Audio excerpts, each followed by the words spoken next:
Friends, we are doing our chapter endocrinology. Today we will discuss about anterior pituitary. Anterior pituitary के अंदर हम दो type की sales देखते हैं जिसे हम बोलते हैं अल्फा सेल्स या फिर acidophil cells. Second type of cell is known as beta cell या फिर बेसोफिलिक सेल. अल्फा सेल्स के जो हॉर्मोन्स हैं वो हम कर चुके हैं, जिसके अंदर हम तीन हार्मोन पढ़ते हैं: ग्रोथ हार्मोन, एड्रीनोकोर्टिकोट्रोफिक हार्मोन और prolactin hormone. Today we will discuss about the beta cells of anterior pituitary. Beta cells के अंदर हम चार हार्मोन्स की बात करते हैं. बेसिकली दो टाइप के हार्मोन्स रिलीज होंगे, एक होगा गोनेडोट्रोफिन्स और दूसरा होगा थायरोट्रोफिन्स या फिर जिसे हम बोलते हैं थायराइड स्टिमुलेटिंग हार्मोन. गोनेडोट्रोफिन्स के अंदर हम फर्दर थ्री टाइप्स के हार्मोन की बात करते हैं: luteinizing hormone, interstitial cell stimulating hormone और फॉलिकल स्टिमुलेटिंग हार्मोन.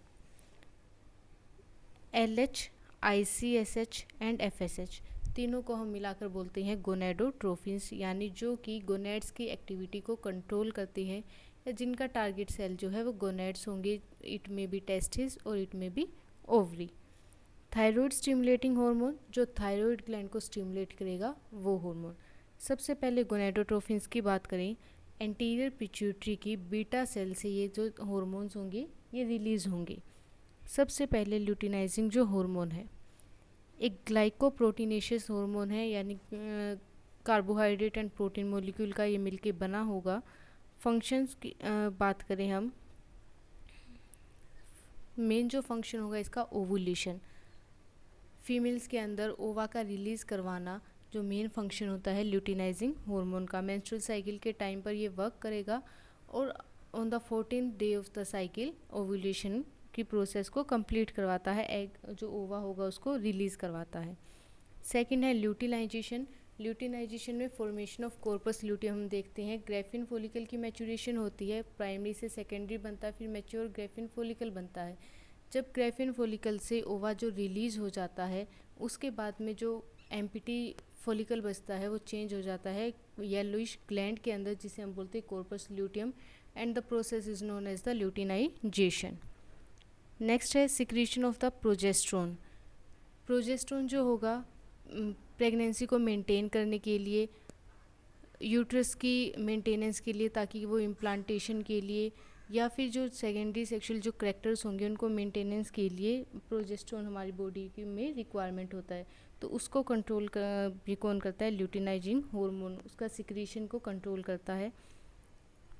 कुछ केसेस में मतलब कुछ अमाउंट के अंदर testosterone secretion of testosterone in the male को भी कंट्रोल करता है. टेस्टोस्टेरोन का भी सिक्रीशन करवाता है. कंट्रोल की बात करें तो luteinizing hormone releasing factor hypothalamus से जो होंगे रिलीजिंग फैक्टर और इनहिबिटिंग फैक्टर रिलीज़ होते हैं. तो इसके लिए जो मेन फैक्टर है वो luteinizing hormone releasing factor.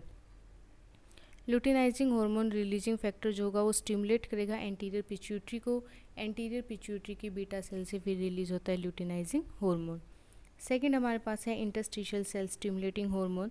Interstitial cells कहाँ पर प्रेजेंट होती है? टेस्टिस का जब हम टीएस देखते हैं तो वहाँ पर सेमिनिफेरस ट्यूब्यूल्स प्रेजेंट होंगी.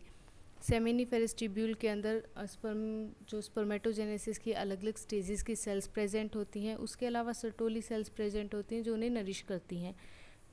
बिटवीन द सेमिनिफेरस ट्यूब्यूल यहाँ पर कुछ सेल्स प्रेजेंट होंगी जिन्हें हम बोल रहे हैं इंटरस्टिशियल सेल. इंटरस्टिशियल सेल्स मतलब बीच में, तो सेमिनिफेरस ट्यूब्यूल के सेल्स के बीच में जो प्रेजेंट होंगी वो होंगी इंटरस्टिशियल सेल. एंटीरियर पिट्यूटरी क्या रिलीज़ करती है? इंटरस्टिशियल सेल स्टिमुलेटिंग हार्मोन, यानी वो हार्मोन जो इंटरस्टिशियल सेल्स को स्टिमुलेट करेगा. इंटरस्टिशियल सेल्स को जो हार्मोन स्टिमुलेट करेगा वर्क किसके ऊपर करेगा? इंटरस्टिशियल सेल्स के ऊपर. ग्लाइकोप्रोटीनेशियस हार्मोन है. इंटरस्टिशियल सेल्स स्टिमुलेटिंग जो हार्मोन क्या होगा? ग्लाइकोप्रोटीनेशियस हार्मोन है. कंट्रोल करता है सिक्रीशन ऑफ टेस्टोस्टेरोन को. टेस्टिस से जो होगा टेस्टोस्टेरोन की सिक्रीशन. इंटरस्टिशियल सेल्स जो होती हैं वो कौन से हार्मोन की रिलीज़ करते हैं? टेस्टोस्टेरोन की. तो हाइपोथैलेमस से हमारे पास गोनेडोट्रोफिन रिलीजिंग हार्मोन का मैसेज आता है. Gonadotrophin releasing hormone interstitial anterior pituitary की बीटा सेल्स को स्टिमुलेट करता है. बीटा सेल सिक्रीट करेगा इंटरस्टिशियल सेल स्टिमुलेटिंग हार्मोन जो कि जाके अपने टारगेट सेल यानी इंटरस्टिशियल सेल्स के ऊपर बाइंड करेगा और इंटरस्टिशियल सेल जो क्या करेगा, टेस्टोस्टेरोन की सिक्रीशन करवाएगा। कंट्रोल की बात करें तो interstitial cell stimulating hormone releasing factor जो कि हाइपोथैलेमस से रिलीज होता है, उससे ये कंट्रोल होता है। जब हमारी बॉडी के अंदर टेस्टोस्टेरोन की यानी मेल्स के अंदर जो टेस्टोस्टेरोन की सिक्रीशन होगी वो कम होगी, तब क्या जाएगा, हाइपोथैलेमस के पास में एक पॉजिटिव फीडबैक जाएगा कि अभी रिलीजिंग फैक्टर को रिलीज़ करो, इंटरस्टिशियल सेल को स्टिमुलेट करो ताकि हार्मोन आगे रिलीज़ हो सके। लेकिन ब्लड के अंदर अगर टेस्टोस्टेरोन की अमाउंट जो है नॉर्मल है या जितनी हमें चाहिए उतनी है, तो क्या होगा, वहाँ पर negative feedback mechanism, negative feedback जाएगा कि अब इस जो रिलीजिंग फैक्टर है उसको स्टॉप कर दो, टेस्टोस्टेरोन की ज़रूरत नहीं है और इंटरस्टिशियल सेल्स को इनहिबिट कर देगा। नेक्स्ट हमारे पास आता है follicle stimulating hormone. Follicle stimulating hormone FSH gametokinetic hormone है, यानी गैमेटोजेनेसिस को कंट्रोल करने वाला जो हार्मोन। Gametogenesis means formation of gametes, may be spermatogenesis और it may be oogenesis, formation of sperm and formation of ova. Promote the spermiogenesis, spermiogenesis की process को जब स्पर्मेटिड से मैच्योर स्पर्मेटोजोआ की फॉर्मेशन होती है, उस प्रोसेस को हम बोलते हैं स्पर्मियोजेनेसिस। तो स्पर्मियोजेनेसिस की प्रोसेस को ये कंट्रोल करता है in the mails and female के अंदर Graafian follicle maturation. Graafian follicle जिनके अंदर ओवा स्टोर होता है, प्राइमरी टू सेकेंडरी, सेकेंडरी से मैच्योर जिसे हम ग्रेफिन फॉलिकल बोलते हैं, उनकी मैचुरेशन को ये क्या करता है, कंट्रोल करता है। नेक्स्ट है फीमेल जो हार्मोन है एस्ट्रोजन। एस्ट्रोजन की सिक्रीशन को कंट्रोल करता है फॉलिकल स्टिमुलेटिंग हार्मोन, ताकि जो फीमेल्स की सेकेंडरी सेक्सुअल ऑर्गन्स हैं और सेकेंडरी सेक्सुअल कैरेक्टर्स हैं वो अच्छे से डेवलप हो सकें। फॉलिकल स्टिमुलेटिंग हार्मोन जो होगा 3 मेन फंक्शन करेगा। मेल्स के अंदर स्पर्मियोजेनेसिस की प्रोसेस को कंट्रोल करता है, फीमेल्स के अंदर ग्रेफिन फॉलिकल की फॉर्मेशन को कंट्रोल करेगा और एस्ट्रोजन की सिक्रीशन को भी कंट्रोल करता है। इसका कंट्रोल कैसे होता है, follicle stimulating hormone releasing factor से। हाइपोथैलेमस से follicle stimulating hormone releasing factor release होता है, ये भी फीडबैक मैकेनिज्म के थ्रू काम करेगा। जब हमें इसकी रिक्वायरमेंट होगी तो ये क्या करेगा, पॉजिटिव फीडबैक देगा कि अभी सेल्स को स्टिमुलेट करो और हार्मोन्स को रिलीज़ करो। जब इसकी रिक्वायरमेंट नहीं होगी तब ये नेगेटिव फीडबैक प्रोवाइड करता है। जो नेक्स्ट है यहाँ पर thyroid stimulating hormone. Thyroid stimulating hormone यानी किसके ऊपर जाके काम करेगा, थायराइड ग्लैंड के ऊपर। थायराइड स्टिमुलेटिंग मतलब एक्टिवेट करने वाला, किसको, थायराइड ग्लैंड को। ये है ग्लाइकोप्रोटीनेशियस हार्मोन है। ये क्या करता है, increase the secretion of T4 and T3। T4 और T3 की सिक्रीशन को यानी थायरोक्सिन और ट्राईआइडोथायरोनिन की फॉर्मेशन को स्टिमुलेट करता है।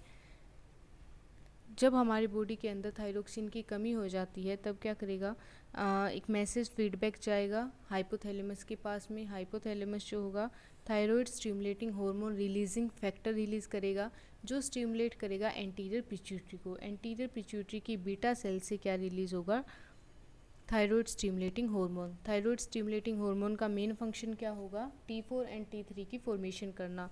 T4 एंड T3 की फॉर्मेशन वो कैसे करता है, सबसे पहले जो कोलोइड फॉलिकल प्रेजेंट है थायराइड ग्लैंड के अंदर, फॉलिकल जो प्रेजेंट है उनके अंदर प्रेजेंट है थायरोग्लोबुलिन मॉलिक्यूल। थायरोग्लोबुलिन मॉलिक्यूल का प्रोटियोलिसिस करवाता है। फर्स्ट स्टेप क्या होता है, थायरोग्लोबुलिन मॉलिक्यूल का प्रोटियोलिसिस करवाता है।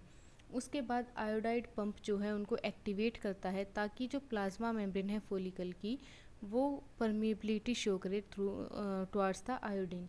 अब जैसे ही आयोडाइड पंप एक्टिव होंगे, बाहर से जो एक्स्ट्रा सेलुलर फ्लूइड से जितने भी आयोडाइड हैं वो फॉलिकल के अंदर मूव कर जाएंगे। अब जब वो फॉलिकल के अंदर मूव कर चुकी हैं तो थायरोग्लोबुलिन्स का जो मॉलिक्यूल है वो ब्रेक डाउन हुआ है, तो उससे क्या होगा, उसके साथ में बाइंड कर लेंगे और फॉर्मेशन कर देंगे थायरोक्सिन की। जैसे पहले एक आयोडीन बनेगा तो मोनो आयोडोथायरोनिन, फिर दूसरा आयोडीन जुड़ेगा डाईआयोडोथायरोनिन, और MIT एंड DIT मिलकर T4 एंड T3 की फॉर्मेशन करते हैं। T4 जो होगा वो लार्ज अमाउंट में रिलीज़ होता है और T3 जो होगा वो स्मॉल अमाउंट में रिलीज़ होता है। मेन जो थायराइड का फंक्शन होता है वो बसल मेटाबॉलिक रेट को कंट्रोल करना होता है, जिसके थ्रू हमारी बॉडी की most of the activities control होती हैं। कंट्रोल की बात करें तो through the thyroid stimulating hormone releasing factor. Thyroid stimulating hormone releasing factor hypothalamus से रिलीज़ होगा जब बॉडी के अंदर थायरोक्सिन की कमी हो जाती है, और जब थायरोक्सिन एक्सेस अमाउंट में होगा तब नेगेटिव फीडबैक जाएगा और thyroid stimulating hormone releasing factor को इनहिबिट करने का। तो ये जो 4 मेन हार्मोन्स हैं एंटीरियर पिट्यूटरी की बीटा सेल से रिलीज़ होती हैं, LH, FSH, ICSH and TSH।